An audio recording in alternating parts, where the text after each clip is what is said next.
एक क्लाइंट का टेम्पू दारू में पकड़ा गया, एक्साइज के मुकदमा में पकड़ा गया। नया टेम्पू था, नया ऑटो था, फाइनेंस पे खरीदे हुए था बेचारा। अब ऑटो एक्साइज के केस में अब गाड़ी का बेल हो जाता है।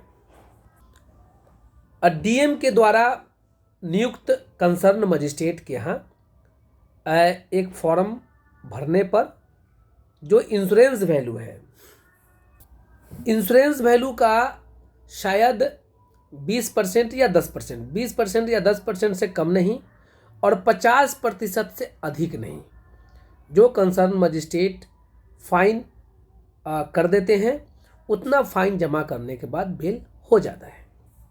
अब एक बात और समझ लीजिए, फाइनेंस कंपनी गाड़ी आपकी पकड़ी गई है कोई भी मुकदमा में, तो आप ये बोलकर किस्त देने से नहीं बच सकते हैं कि मेरा गाड़ी पकड़ा गया है, गाड़ी चल नहीं रहा है, इसलिए मैं किस्त कहाँ से जमा करूं। किस्त तो आपको देना पड़ेगा।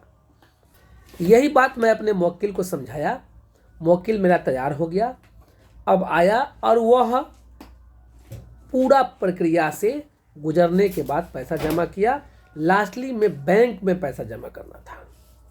जब वो बैंक में गया पैसा जमा करने के लिए बेचारा, तमाम प्रक्रिया करने के बाद अब एक महाशय वहाँ खड़े थे। मैं बैठ गया बगल में। अब वे महाशय मेरे क्लाइंट को क्या सिखाते हैं, गाड़ी केला छोड़ा रहा हुआ, फाइन भर के तो तू फंस गेला, फाइन भर के फंस गेला, गाड़ी छोड़ावे से कोई फायदा ना हो। अब 1.5 लाख रुपया यहाँ जमा कर रहा हुआ, किस्त कंपनी है, कैसे ले लेता है कंपनी किस्त, गाड़ी तो चल ही नहीं रही है, तो किस्त कौन बात के। अब इस तरह से उलूल जुलूल उसके माथा में भर दिया।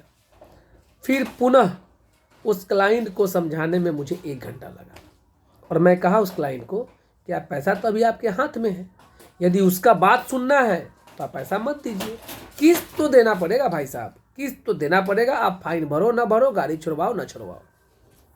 इस तरह से ज्ञान बांटने वाले हर जगह खड़े होते हैं और आप दूसरे का ज्ञान सुन लेते हैं और परेशान अपने वकील को करते हैं। वकील साहब क्या करें।